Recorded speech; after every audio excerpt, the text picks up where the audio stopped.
In today's episode, the founder of Limewood, Nishita, will join us. She will be sharing how her brand started, the challenging she overcome, and what it really is to take to create something meaningful in today's competitive marketing. If you ever dreamed of starting your own brand, Nishita's story will give you both inspiration and practical insights. If you are new to our YouTube channel, please hit the subscribe button. We make the content in three languages, English, Hindi, and Punjabi, so that this video will reach to every corner of our world. JB Talk Show right now making more collaboration internationally so that you will learn a lot of new different things and new brands and a lot of knowledge in this episode I am putting. So please make sure hit the subscribe button. I am starting the video, and also I want to say that in the last I will give you a beautiful message, so please watch this video till the end.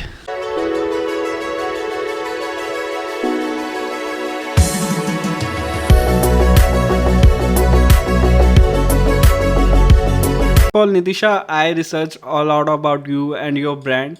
It's a very beautiful brand, and you are working like very tremendously in this sector. So my first question from you is how the brand is started, what is the reason behind it, and what is story you want to tell the audience.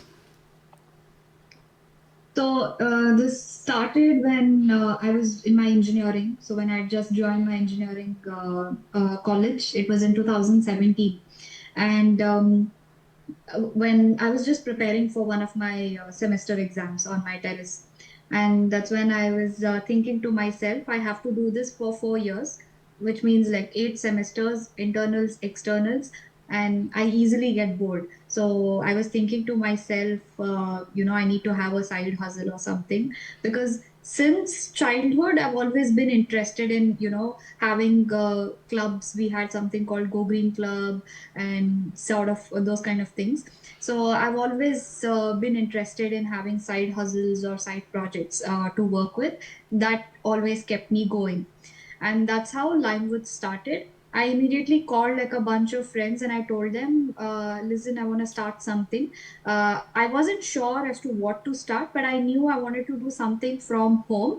It's the something that we can comfortably do at home and sell. So would you be interested? And some of my friends were interested to join. We started to brainstorm ideas. We started to design logos and all of that. So that was the initial stages. We began by starting microgreens, by growing microgreens at home, like mint, coriander, and all of that. And then we thought we'll sell that to a community. So I lived in a residential area, which was a very community driven area. So we had a lot of events and festivals that as a community we would celebrate together. So I already knew that these are the people that I want to cater to, and that's how we began. And then over time we thought we can make some products at home, like lip balms and soaps and all of that, and we started to do a lot of trial and error.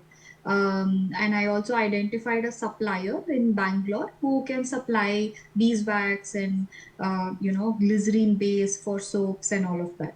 So, and with whatever the products that we grew, we made paste out of it, like a puree out of it, and we would add it into our products. And that's how, like, natural products, we started making natural products. So then we realized people were interested in the products that we were making and they were buying. A lot of people kept coming back. We made hair oils with, like, curry leaves and methi seeds and all of that. So people really liked the kind of ingredients that we used in the products and everything.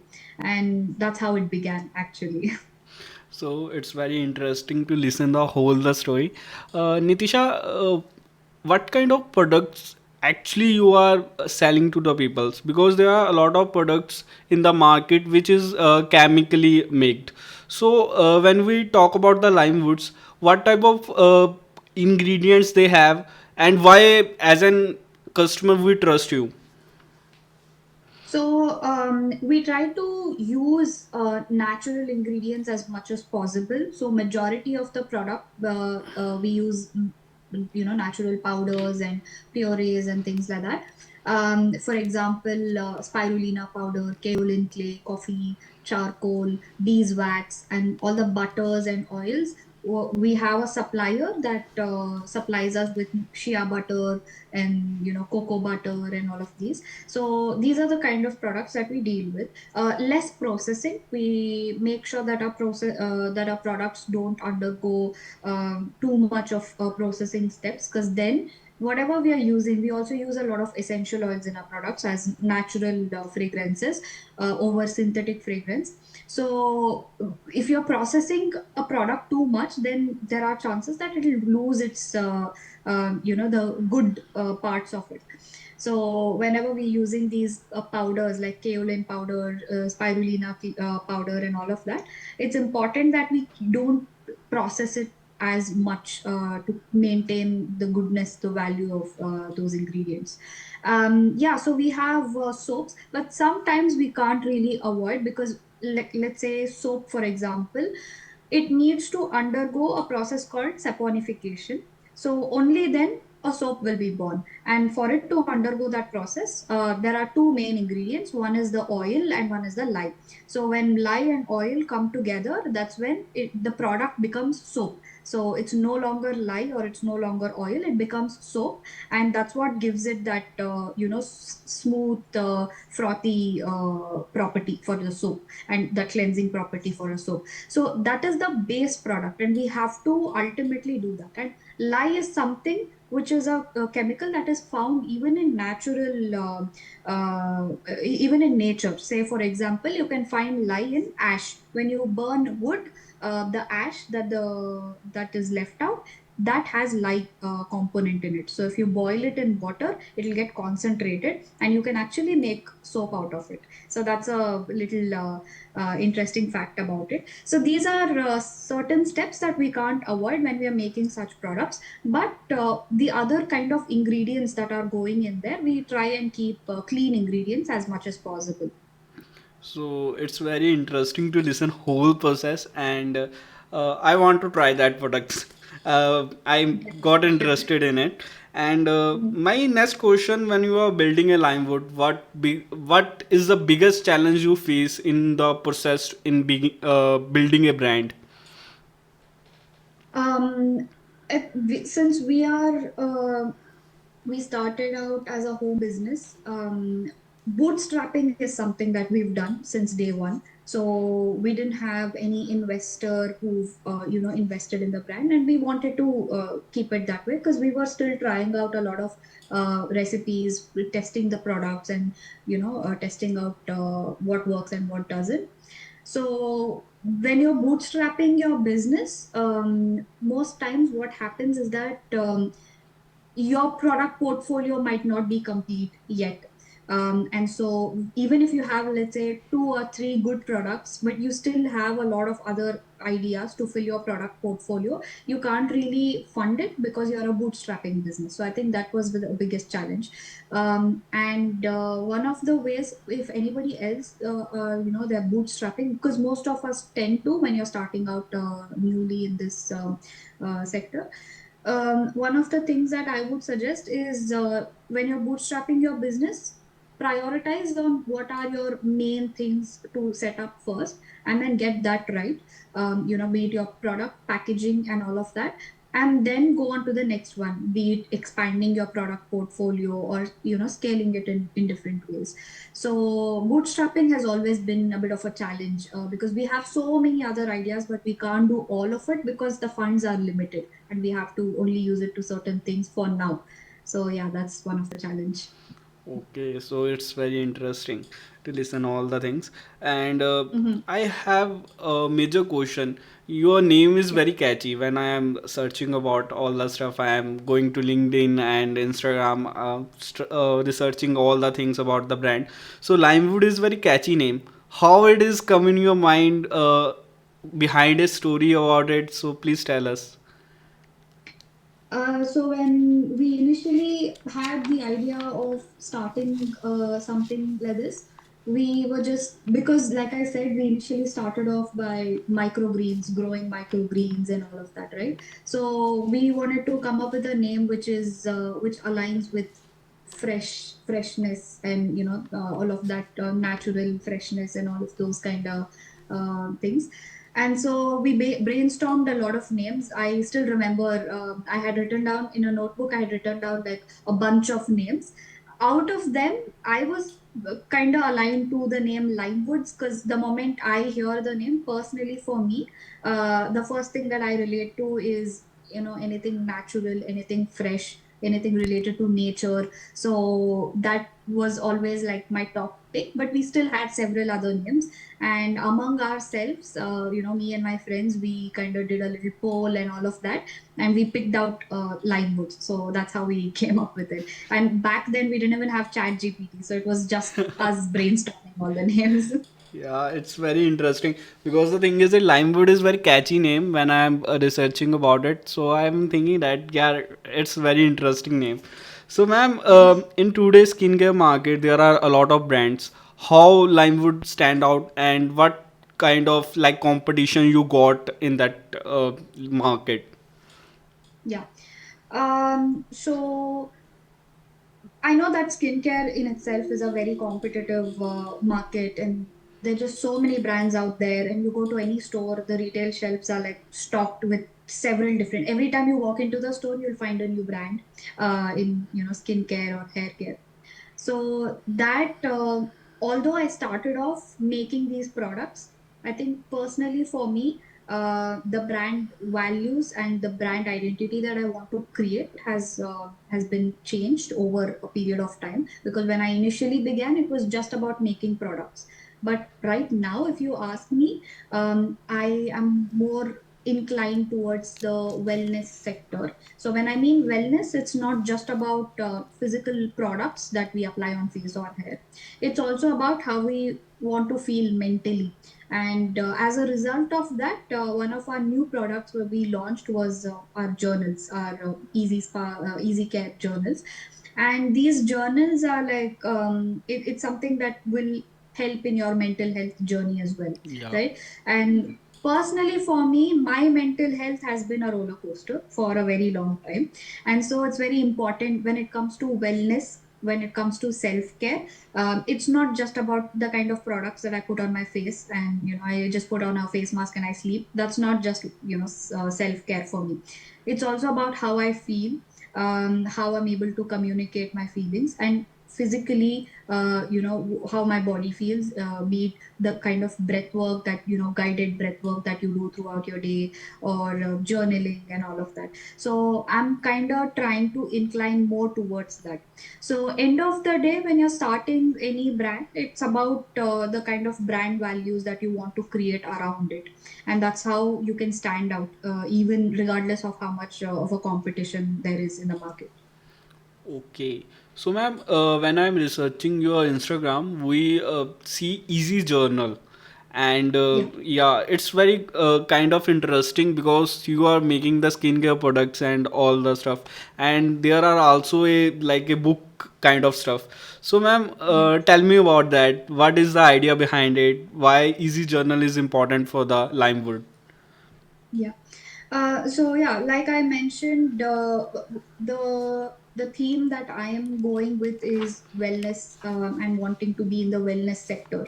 So it's not just about the soaps or the lip balms and hair care products. It's not just about that. We also have self care tools like that we've launched this year, which is the bronze gua sha, Kansa combs, and all of that. We are also looking to launch crystal combs and crystal face rollers, gua sha, and all of that. So that's another aspect that complements our product. And like I said, wellness in itself means not just the kind of products that you apply on your hair and face, but also how you feel emotionally. And that's why journals were one of the things, when it comes to self care, that a lot of us tend to do, whether we whatever we are going through. And that's why I think launching the journal was very important. And we are also soon looking to launch like a package which consists of the journal, of the tools and the products that we make. So anybody who gets a package, either you can gift it to someone or you can buy it for yourself. And when you have the package to yourself, you're not just applying those products, you're also writing down, setting intentions, how you feel and what you want to do. And it's a ritual in itself. So that's why we launched the journals. Okay, ma'am. So, like, I totally appreciate it. And, ma'am, in Instagram, you are recently started the episode sections, Yeah. and that one of section got my interest. So, what are the theme of these episodes, and what you want to plan in next time? So, we also want to know about it. The main reason I started, it's called Founder Series. Yeah. How I call it as. So the reason that I started this out was because I wanted to show what are the things like raw and authentic, that what are the things that you will come across when you're trying to build a brand or when you're trying to build a business from scratch. And I come from a non-business background. So it's also one of the things is to document my journey and to track how far I've come, and is also for the others to look at it and really understand what are the things that can happen, that can go wrong and that can go right when you start from nothing. So that was the sole purpose of starting it. Is one is to document and one more is really to share the raw journey behind building a brand from scratch. Okay, ma'am. So, ma'am, when we're talking about the selling part of the Limewords, uh, there is a stage like when I started my show, I getting the subscriber. So it's like very happy moment for me to getting the those type of like people's comment and subscriber. So when you got the first customer and you got the feedback from them about your brand, so how's the feeling? And like there are so much things going on, so please tell us. Yeah, it's definitely a great feeling. We started in 2017, and what we started off with and what we are now is it's quite different, and we've had a very good journey throughout this. And over this during this time, every single time I met a person that showed up and that said that my products were working for them and that they really liked the products, a lot of people would buy to gift it to others. They would buy packages just to gift it to others. It felt great, honestly, and it's also very motivating because these are the same people that will remind you every day that either what you're building is working or it's not at all working, and you have to have a product pivot. You have to probably start something different and something that actually works and solve their problem. So yeah, it's a great journey.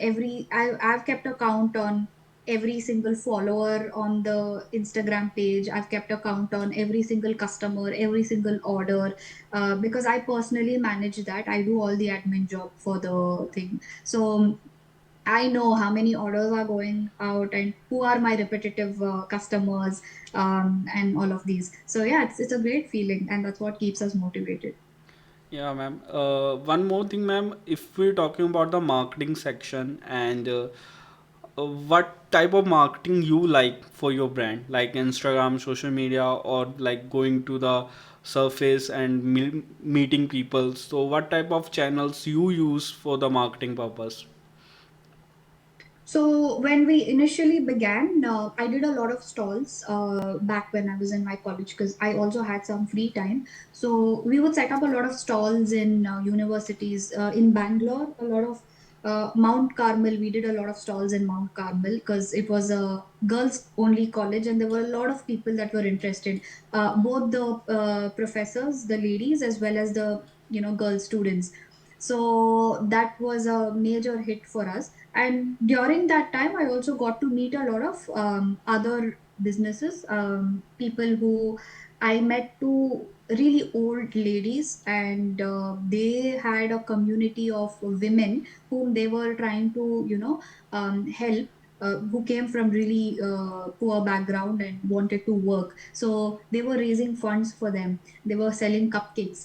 So I got to interact with a lot of such people, and also a lot of new customers, and people kept coming back. They would look at our Instagram post on Instagram and tag us, and they kept coming back. So stalls really worked well for us. Right now, only Instagram, social media marketing is what I'm focusing on.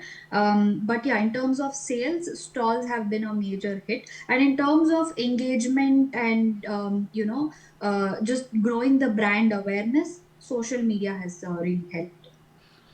Okay, ma'am. Ma'am, one more thing. You are right now in a London. So, when we talking about you started the brand from Bangalore, how you manage all the stuff? It's like an international brand right now.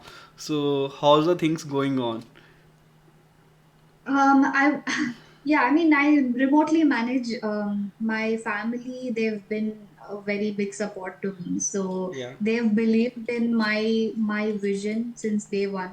I still remember my mom and dad would tell me, "Okay, we'll give you this much money. Now it's up to you how well you use this and what you use it for." So that's how they've invested in my business, and that's how we've like bootstrapped it. Yeah. Even now they help me whenever we get orders. They help with the packaging and sending out the orders. We are tied up with a third party logistics, so they do the door delivery. So yeah, that's why we are now fully e-com only as of now. And being here, I am focusing on all the marketing and all the campaigns, the strategies, all of that. At the same time, all the admin work, I do it from here.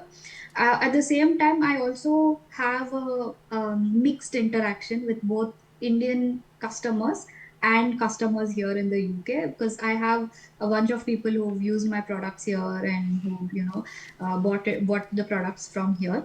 And it's kind of a mixed reaction that I usually get, because a lot of things change, right? The lifestyle here is very different. Yeah. The weather conditions, lifestyle, everything is very different to what it is in India. So I get a lot of mixed feedback and responses. But end of the day, I'm trying to align with what are our brand values and where my focus is on. I'm trying to align more towards that. So yeah. So, ma'am, I want to know about one thing. Like a girl, if someone is starting a brand, what three suggestions you want to give to a Indian women's? Because it's like we are struggling a lot of things in India. So, if someone is want to start the own business, what suggestion you want to give them for a woman? One of the things I would say is authenticity. It's very important because it's easy that there's so many suppliers out there, so many products that are out there. Overnight, you can choose which product you want to get, stock up the inventory, and get some branding done. And now that you have so many tools, free tools like ChatGPT, Canva, and all of these, you can really build something, build some logo and all of that, and really start off. But end of the day, authenticity will take you a long way, and it's more sustainable. So building something based purely on the values that you believe in, and that you want to, that's what makes a brand unique, right? So be authentic with whatever you're building. You could be building a brand new product which is not there in the market yet, or you could be building something totally which is already there, and with other brands. But what sets you apart is being as authentic as possible, in terms of the campaigns that you do, the strategies, and just the product itself, how it looks, how it's packaged, and how you're marketing the product. So if you're authentic that way, then it really stands out even in a crowded market. So that's one. And number two is storytelling. It's very important in today's day and age. People connect emotionally with brands. So either you as a founder, or your business, your brand, if you're telling the story of how it started, or how you source, or the behind the scenes and all of this. When you're telling this, customers rely on your brand more, they will trust your brand more, and that builds credibility to your brand. So that's another thing that you have to focus. And lastly, don't try and do everything and anything, because that's what I used to do. And initially I would try everything. We were in stalls, we had two retail partnerships, we were into organic stores in Bangalore, and we were also doing e-com. We were trying to do everything at a time, but now we are narrowing it down. We are only looking at what works best for us, and what aligns best for us. So try to narrow your options and focus on one of the things. Then you'll have more clarity, and you'll also be productive that way, rather than doing 100 things and pivoting over and over again. It is not sustainable in the long run. And most importantly, one of the things that I've in my personal journey that I've seen is a lot of people will try to replicate your business model, your products, or your ideas or campaigns, or a lot of people will try to take credit for your work, which is very common, right? Something that you've built or something that you worked really hard on, they might just it could be your friends, it could be anybody from your network. They might be buying your product or they might be using your product, but outside they might go and project it, and that it's something that they've built, or they might end up taking the credits for that. So you will see a lot of people like that. End of the day, that is not sustainable. And if you're doing that to somebody else's brand, it is still not sustainable in the long run, because it's somebody else's idea, and over time, even with hardships, they will end up making it better, but you might be stuck because you were only just trying to replicate it, or you might were just only trying to take credits out of their work, right? So this is something, that's why it's important to be authentic. So yeah, these are the three things that I would say people should really keep in mind when building something. So, ma'am, it these tips actually help a lot of peoples. And my last question about the brand is that what Limewood in 5 years you think? Um, it's a very interesting one, because I have a lot of plans for the brand. I want to stay in the wellness sector, and in this wellness space is not just about skincare, but it's also about physical wellness, also about mental wellness. So I have a good friend of mine who's exposed me to sound therapy, and that's something that was very new to me as well, but lately I've kind of really educated myself on that. And so I'm really looking to do something in that space of physical wellness, which can be having a community for our brand who will engage in activities of guided breath work, sound therapy, yoga, pilates, and all of this. At the same time, we want to have I have a friend who is in psychology and mental wellness, so I'm partnering with her to bring in more of just the activities or campaigns which are only focused and aligned with mental wellness, where people can just join us whenever they want to. So we want to have a wellness center. That's one of my biggest vision for the next 5 years. In this wellness center is where we will be doing all these physical wellness and mental wellness activities, and to complement, our products will be there. So that's one of the things. Another thing is having a farm. I want to start full-time farming, and really grow as much ingredients that we are using in our products. So it's again, it's coming from trusted sources, and it's coming from clean ingredients only. It could be the beeswax that we are using, so from beekeeping in the farm, or it could be the kind of herbs or botanicals that we end up using in the products. So yeah, these are two things. One is wellness center, and one is the farm, which I want to start in Linewoods. So it's very interesting, and I wish that it will be completed in few years. So, ma'am, Thank we give 2 minutes to every founder and every person, if someone is from artistic field, to give a message to the people and what they feel. So I am giving you 2 minutes, and you have your all the time and tell about what you feel, what you like think, like you want to give a message to the people. So go on, ma'am. I would only say that if you know anybody in your circle who are, starting something on their own without any support, I think offering them some support would mean a lot to them. I'm privileged that I have a lot of people in my circle who offer me that kind of a support. It could be anything, uh, not just buying your product, but even, just sharing about your business and your product to somebody else or somebody who can be a potential customer would mean so much. So if you know that, then maybe going one step further and just offering that kind of a help is very supportive. So anybody, it could be in any field, not just business, but anybody who's in any field, make sure that you're always calling out and sharing about them, sharing about their business, or sharing about their work within your circle. I think that is one of the most kindest and most helpful things that one can do. But yeah, other than that, there's nothing else. The only thing that I'm focused on with my business and my brand is, to focus more on the art of slowing down. We want people to take a step back, to just relax, to unwind, and that's what the products that we are putting out there and everything that complements our products that we are putting out there also does. So yeah, support from people would mean a lot. That's it. Thanks, ma'am, to sharing all the stuff and the things which can help everyone to build a brand. And thanks to coming to the show, ma'am.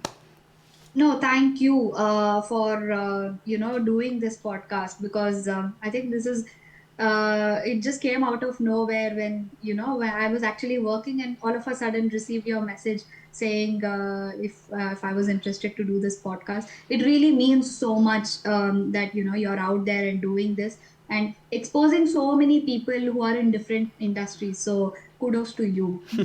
Thank you, ma'am. So this video is completed. JB Talk Show right now making more and more interesting episode also in future. This brand is very unique brand and the part of Easy Journal is very interesting. I am very excited because these type of things are rarely find out in the Indian brands. So make sure you will check out their products and also their Instagram so that you know a lot of things about this brand. Also from my side, JB Talk Show are going international, so we are doing good job. So please make sure to be a part of this journey and please hit the subscribe button. I am making the content in 3 languages so that this content will reach every corner of our world. So please make sure hit the subscribe button. Thanks for watching. Bye guys.